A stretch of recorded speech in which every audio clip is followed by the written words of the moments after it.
di dalam proses haji ini merupakan satu waktu yang sangat berharga sekali.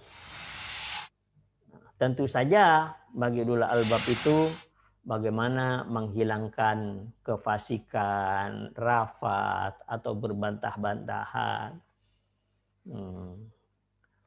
Bahkan ada satu cerita ketika seseorang jemaah haji itu pada waktu itu hari Jumat. Ya, kalau hari Jumat itu luar biasa penuhnya di Masjidil Haram. Orang ini bercerita ketika berada di Masjidil Haram dia hanya bisa berdiri. Kemudian dia munajat kepada Allah, ya Allah, aku datang ke sini hanya ingin mencari ridho-Mu ya Allah.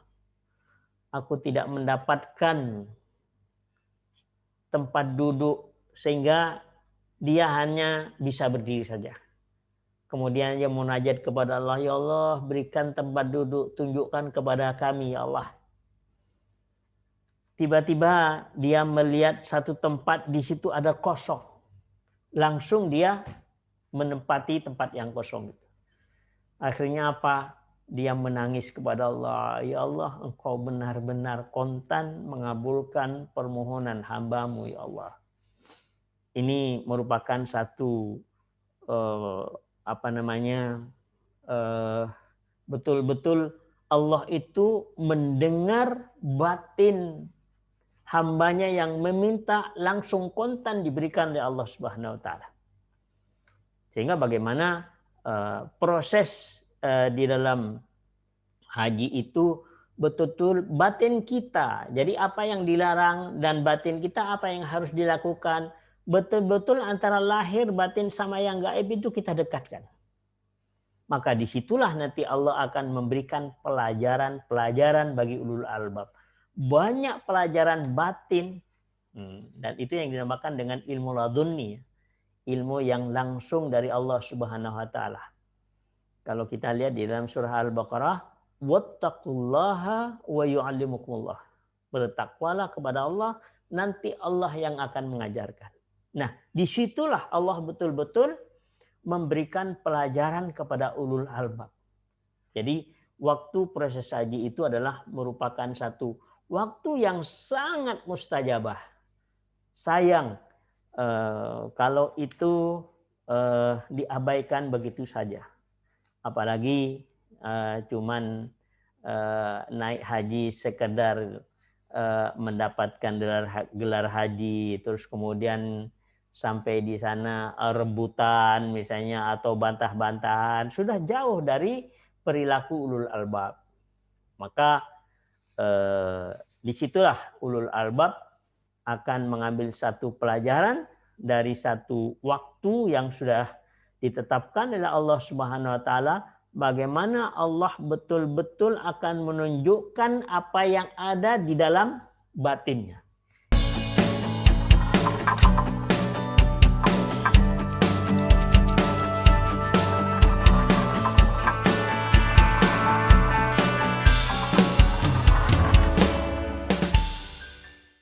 Assalamualaikum warahmatullahi wabarakatuh.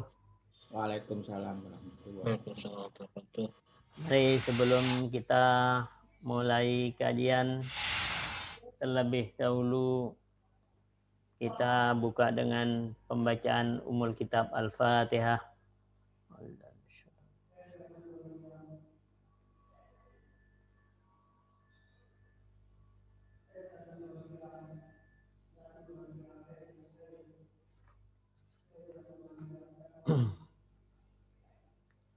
Bismillahirrahmanirrahim.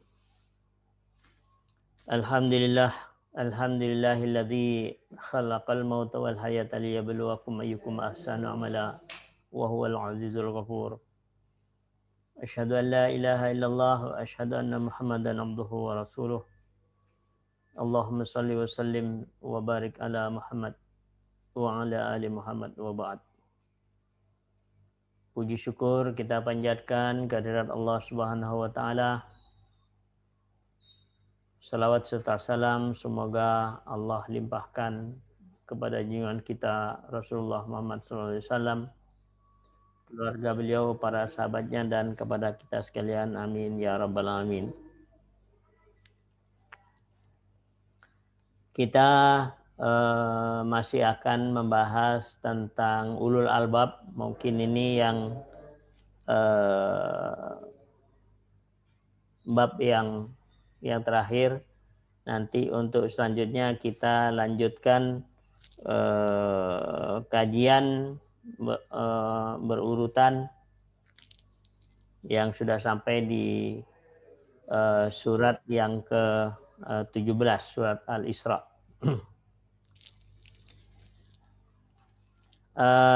Sudah beberapa kali kita menyampaikan tentang ulul albab ini.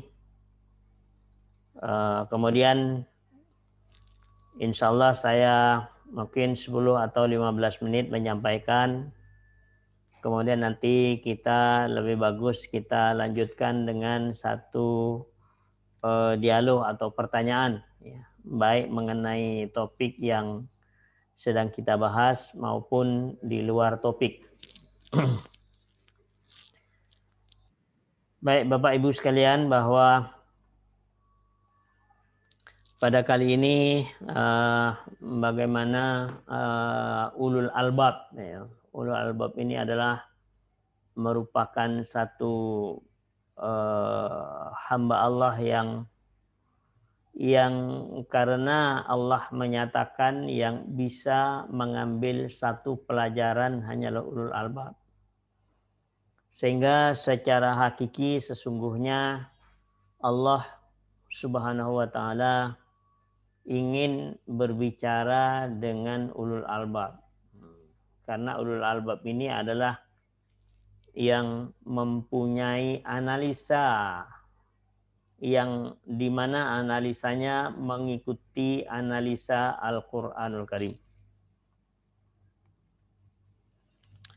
Pada kali ini kita akan membahas tentang bagaimana ulul albab, ya, memahami proses haji. Atau dengan kata lain yang disampaikan oleh Allah Subhanahu wa taala bahwa idealnya orang-orang yang naik haji itu adalah pada tingkatan ulul albab, kira-kira seperti itu. Mengapa demikian? Kalau kita lihat kenyataannya, banyak di antara saudara-saudara kita yang hanya sekedar menunaikan ibadah haji, tidak lebih hanya sekedar bisa juga karena ingin disebut Pak Haji, atau juga hanya sekedar jalan-jalan rohani, ya, jalan rohani yang sesungguhnya tidak sesuai dengan apa yang dimaui oleh Allah Subhanahu wa taala. Bahkan ketika di dalam proses haji itu banyak sekali pekerjaan atau perbuatan kita yang justru bertentangan dengan persyaratan yang telah ditetapkan oleh Allah Subhanahu wa taala. Maka proses haji ini sesungguhnya kalau kita renungkan, di mana Indonesia itu merupakan satu komunitas terbanyak, ya, di antara negara-negara sedunia, seharusnya orang yang telah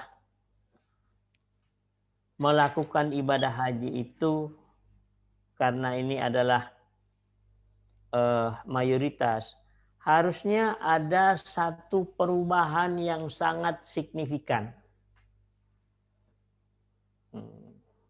Namun kenyataannya tidak demikian. Karena sesungguhnya mereka itu berangkat haji itu ya hanya sekedar memenuhi kewajiban, di mana persyaratannya tidak dipenuhi. Dari sisi keilmuannya tidak juga dipenuhi. Akibatnya apa? Output dari jemaah haji yang dihasilkan tidak memberikan satu perubahan, ya. Baik perubahan sikap, baik perubahan akhlak, tidak ada sama sekali. Bahkan kalau kita lihat misalnya bagaimana proses jemaah haji, ya, kalau kita lihat, kita bandingkan katakanlah dengan Turki misalnya. Jadi jemaah haji dari Turki kita bandingkan jemaah haji dari Indonesia. Kalau kita lihat jemaah haji di Turki itu naik misalnya naik jemputan bus, itu mereka berurutan seperti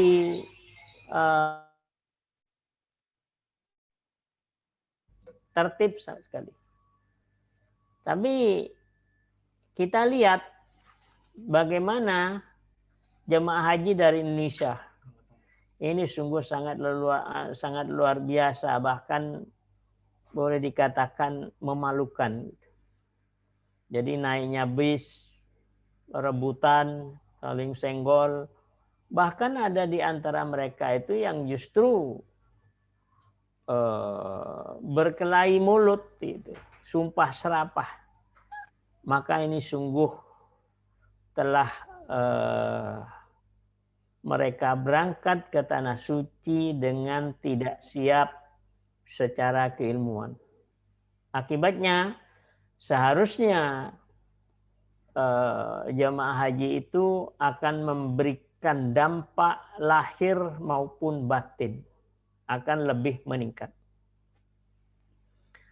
Bahkan misalnya di Masjidil Haram sendiri, orang Indonesia kepingin mencium Hajar Aswad, mencium Hajar Aswad. Kemudian ada jokinya orang Indonesia menawarkan jasa kalau ingin mencium Hajar Aswad, ya, maka dikawal sama jokinya sikut sana sikut sini, menyakiti hati orang-orang yang sama-sama mencari keridhaan Allah Subhanahu wa taala. Maka ini merupakan satu fenomena yang sungguh tidak mengikuti persyaratan ketentuan Allah Subhanahu wa taala. Bahkan ada orang yang berkelahi di Masjidil Haram hanya sekedar memperebutkan tempat, ya, tempat sholat atau tempat bersila. Maka ini sungguh sangat memalukan sesungguhnya. Kalau kita lihat bagaimana sesungguhnya proses haji, mengapa Allah menyatakan ulul albab? Seharusnya ulul albab lah yang bisa mengambil satu pelajaran. Kalau kita lihat misalnya bagaimana proses haji itu sesungguhnya adalah napak tilas pada Nabi Allah Ibrahim alaihissalam. Kalau boleh saya simpulkan bahwa Masjidil Haram dan Ka'bahnya itu dari Safa ke Marwah merupakan simbol dari keluarga Nabi Ibrahim yang sukses di hadapan Allah Subhanahu wa taala. Ujian yang sangat luar biasa. Bagaimana kita tahu ketika Nabi Allah Ibrahim bertiga bersama istri dan Ismail yang masih balita datang ke Makkah. Di sana ada Ka'bah. Kemudian Nabi Ibrahim tiba-tiba meninggalkan keduanya, yaitu Siti Hajar dan Ismail yang masih balita. hanya sekedar ditinggali air beberapa girbah ya, dan kurma, kemudian ditinggal oleh Nabi Ibrahim alaihissalam. Bagaimana Siti Hajar ketika menghadapi peristiwa itu? Sungguh merupakan satu ujian yang amat sangat berat. Nabi Ibrahim juga tidak sempat mengeluarkan kata-kata. Kemudian Siti Hajar mengatakan, wahai Ibrahim, apakah engkau akan meninggalkan kami berdua?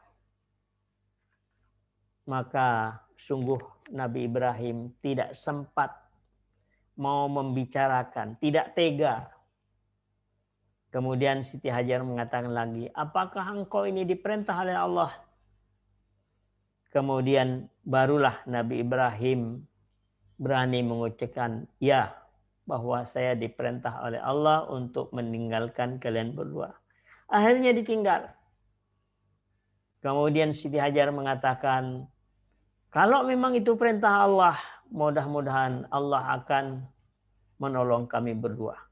Ini merupakan satu kepasrahan baik Ibrahim sebagai seorang suami, Siti Hajar sebagai istri yang salehah, bersama anak yang masih balita. Sungguh ini merupakan satu ujian yang sangat berat. Ketika ditinggal oleh Ibrahim alaihissalam, di dalam satu kisah bahwa makanan dan minuman sudah habis. Akhirnya apa?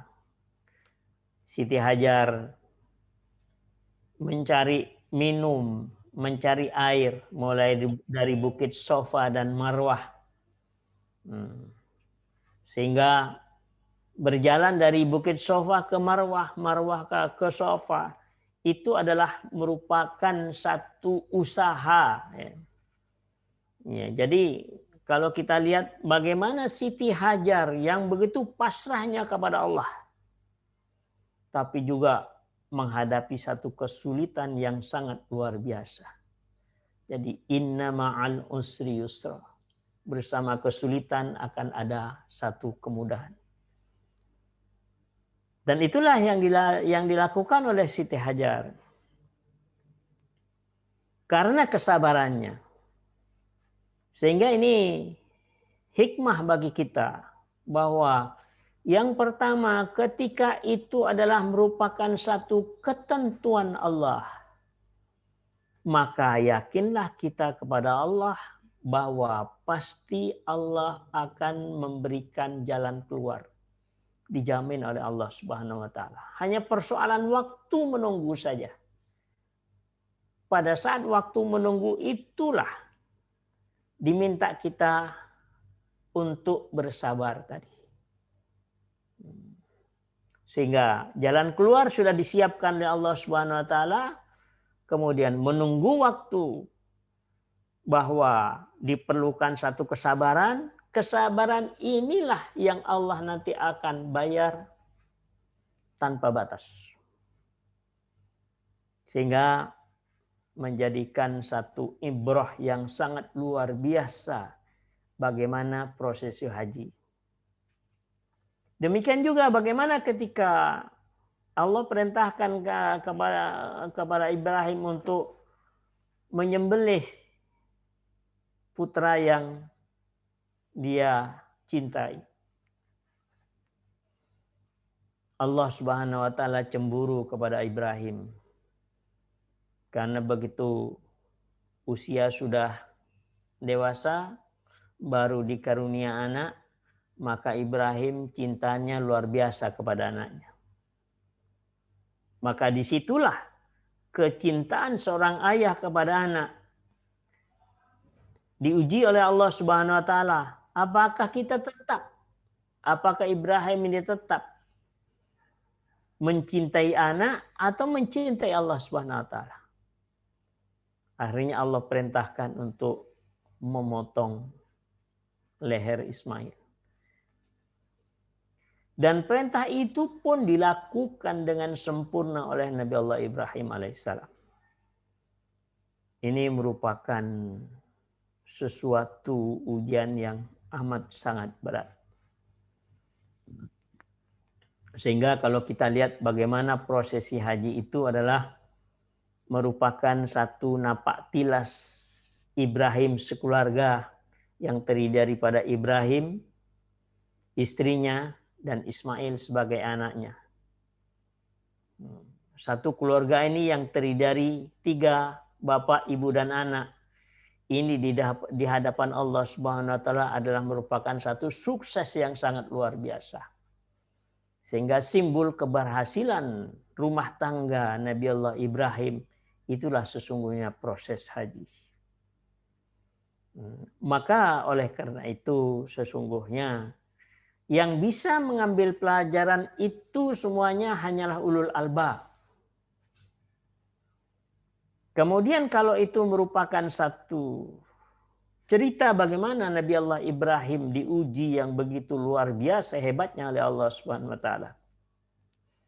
Maka tentu saja kita adalah umat Rasulullah Muhammad SAW yang mengikuti napak tilas Nabi Allah Ibrahim alaihissalam. Tentu saja kita harus mengikuti paling tidak kesabaran apa yang akan kita lakukan pada saat kita mau menunaikan haji. Mari kita lihat di dalam surah Al-Baqarah pada ayat yang ke-197. A'udzubillahi minasyaitonirrajim. Al-hajju ashhurum ma'lumat. Faman farda fihinnal hajj fala rafatha wala fusuqa wala jidala fil hajj. Wa ma taf'alu min khairi ya'lamhullah. Wa tazawwadu fa inna khairaz zadi taqwa. Wattaquni ya ulil albab. Musim haji adalah beberapa bulan yang dimaklumi. Barang siapa yang menetapkan niatnya dalam bulan itu akan mengerjakan haji, maka tidak boleh rafas, tidak boleh berbuat fasik, tidak boleh berbantah-bantahan di dalam masa mengerjakan haji. Dan apa yang kamu kerjakan berupa kebaikan, niscaya Allah mengetahuinya.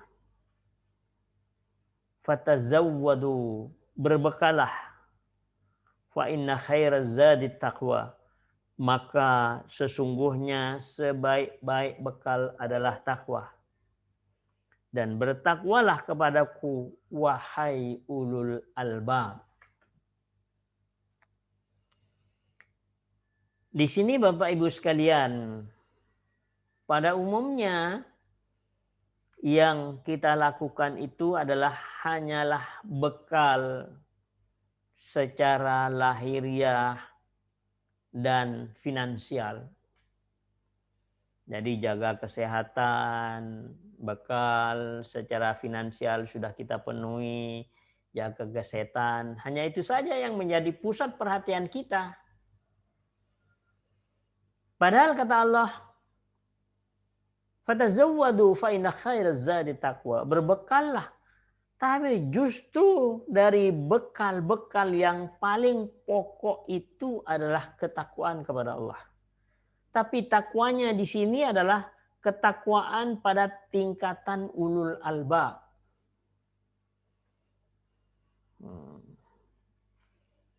Maka tidak boleh rafas, artinya ngomong-ngomong jorok atau ngomong-ngomong cabul, berbuat fasik, mengganggu orang lain, sikut sana, sikut sini, itu perbuatan fasik. Berbantah-bantahan gara-gara saling berebut tempat, akhirnya apa, berbantah-bantahan, bahkan tidak mungkin, bahkan kemungkinan keluar ucapan-ucapan yang sangat menyakitkan. Ketika misalnya naik bus, kita sikut sana, sikut sini, rebutan. Maka ini adalah merupakan satu pelanggaran-pelanggaran yang tidak pernah menjadi pusat perhatian bagi jemaah haji. Padahal persyaratannya ulul albab adalah itu.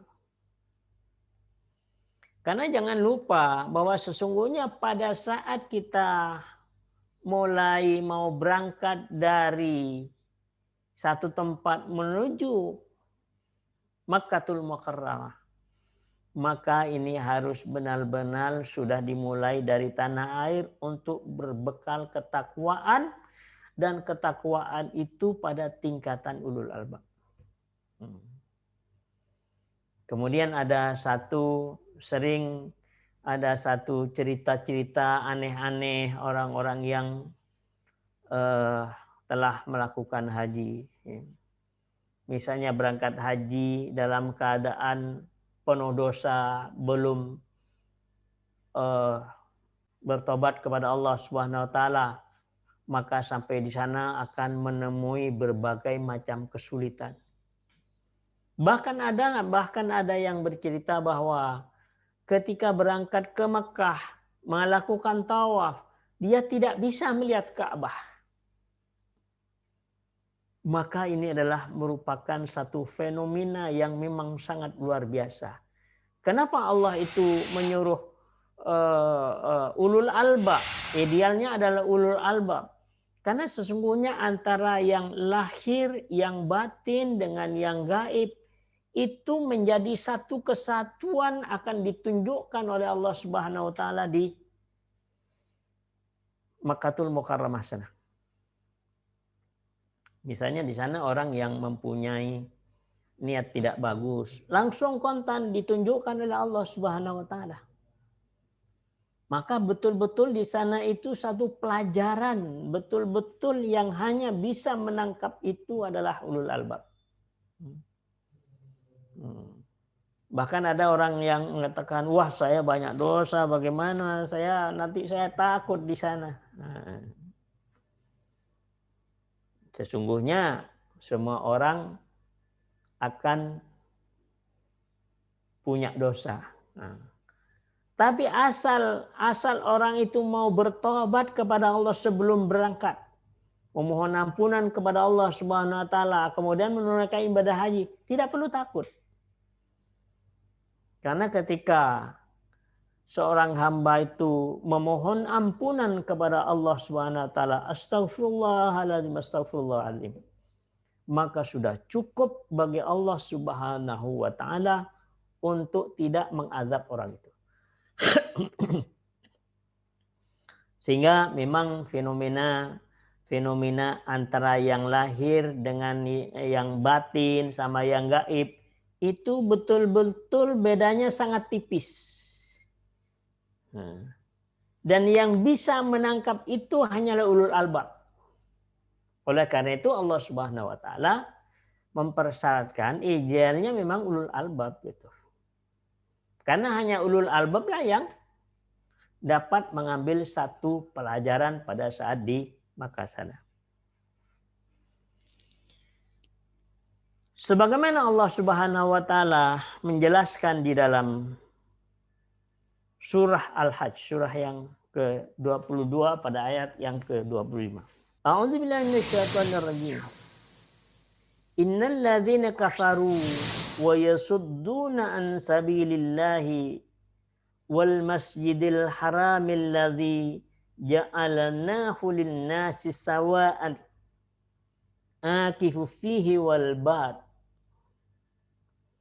Wa may yurid fihi bi ilhadim bidulmin nudikhu min adzabin alim.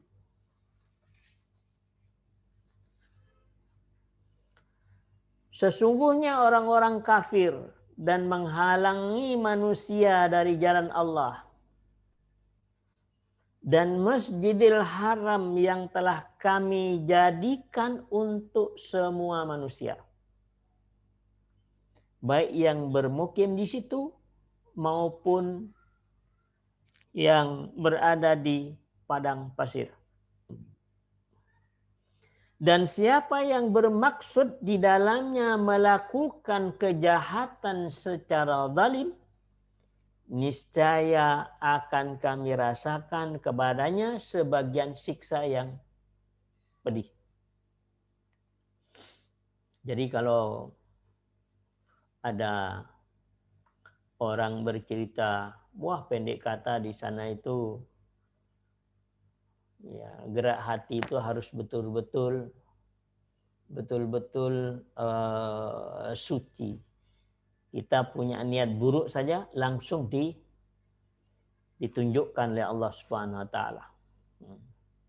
Bahkan ketika orang itu merasa sombong sedikit, maka ketika di dalam perjalanan itu kebingungan. Jadi tidak tahu arah kemana harus berjalan. Maka itu adalah merupakan sesuatu yang langsung ditunjukkan oleh Allah Subhanahu wa taala. Sebagaimana di dalam surat Al-Hajj pada ayat yang ke-25 ini. Jadi kalau ada orang-orang bercerita seperti itu benar karena Allah sudah menjelaskan di dalam Al-Qur'an Karim. Sehingga dengan demikian sesungguhnya Allah Subhanahu wa taala, ya, ketika orang yang melakukan ibadah haji, maka di sanalah sesungguhnya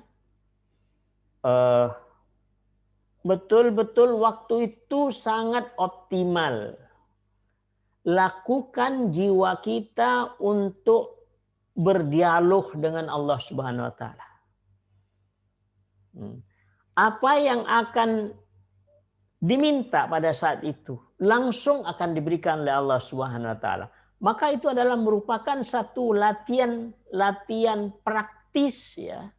Di mana di situ antara permintaan dengan ijab kabul dari Allah Subhanahu wa taala itu betul-betul kontan akan diberikan oleh Allah Subhanahu wa taala. Maka proses itulah sesungguhnya yang perlu kita praktekkan di sana. Sehingga bagaimana rasa jiwa ini begitu dekat, minta ya Allah, minta kepada Allah, tunjukkan ya Allah, betul-betul akan ditunjukkan oleh Allah Subhanahu wa taala. Karena antara yang lahir, yang batin, yang gaib. Jadi yang lahir itu adalah merupakan perbuatan kita. Yang batin itu adalah batin kita dengan Allah. Yang gaib itu adalah Allah sendiri dengan batin kita. Maka itu betul-betul akan didekatkan oleh Allah Subhanahu wa taala. Betul-betul akan terjawab.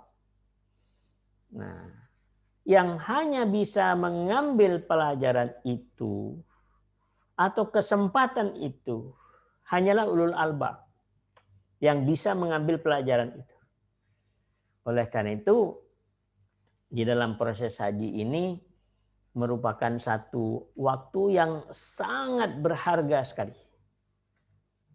Tentu saja bagi ulul albab itu bagaimana menghilangkan kefasikan, rafat atau berbantah-bantahan.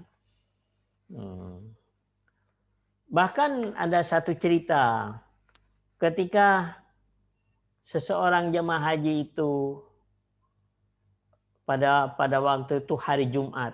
Ya, kalau hari Jumat itu luar biasa penuhnya di Masjidil Haram. Orang ini bercerita ketika berada di Masjidil Haram dia hanya bisa berdiri. Kemudian dia munajat kepada Allah, ya Allah, aku datang ke sini hanya ingin mencari ridha-Mu ya Allah.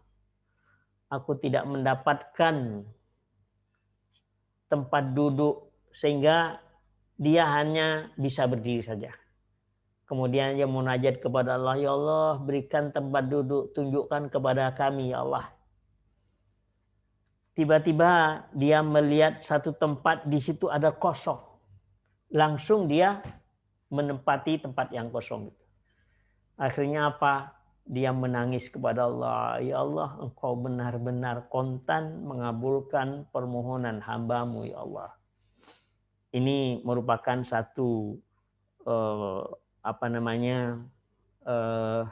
betul-betul Allah itu mendengar batin hambanya yang meminta, langsung kontan diberikan oleh Allah Subhanahu wa taala.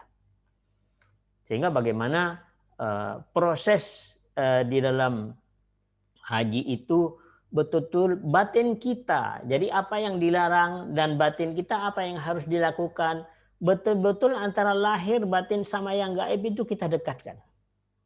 Maka disitulah nanti Allah akan memberikan pelajaran-pelajaran bagi ulul albab. Banyak pelajaran batin, dan itu yang dinamakan dengan ilmu ladunni, ilmu yang langsung dari Allah Subhanahu wa taala. Kalau kita lihat di dalam surah Al-Baqarah, wattaqullaha wa yu'allimukumullah. Bertakwalah kepada Allah, nanti Allah yang akan mengajarkan. Nah, disitulah Allah betul-betul memberikan pelajaran kepada ulul albab. Jadi waktu proses haji itu adalah merupakan satu waktu yang sangat mustajabah. Sayang kalau itu diabaikan begitu saja. Apalagi cuman naik haji sekedar mendapatkan gelar haji, terus kemudian sampai di sana rebutan misalnya atau bantah-bantahan, sudah jauh dari perilaku ulul albab. Maka disitulah ulul albab akan mengambil satu pelajaran dari satu waktu yang sudah ditetapkan oleh Allah Subhanahu wa taala, bagaimana Allah betul-betul akan menunjukkan apa yang ada di dalam batinnya. Di dalam hadis yang lain Allah menyatakan Allah itu bagaimana perasaan hambanya. Jadi bagaimana perasaan hamba pada saat itulah betul-betul akan ditunjukkan oleh Allah Subhanahu wa taala. Sehingga begitulah ulul albab itu mengambil satu pelajaran dari satu proses haji yang betul-betul itu merupakan satu fasilitas yang sangat luar biasa yang diberikan oleh Allah Subhanahu wa taala. Barangkali itu, kalau ada yang mau dipertanyakan, dipersilahkan.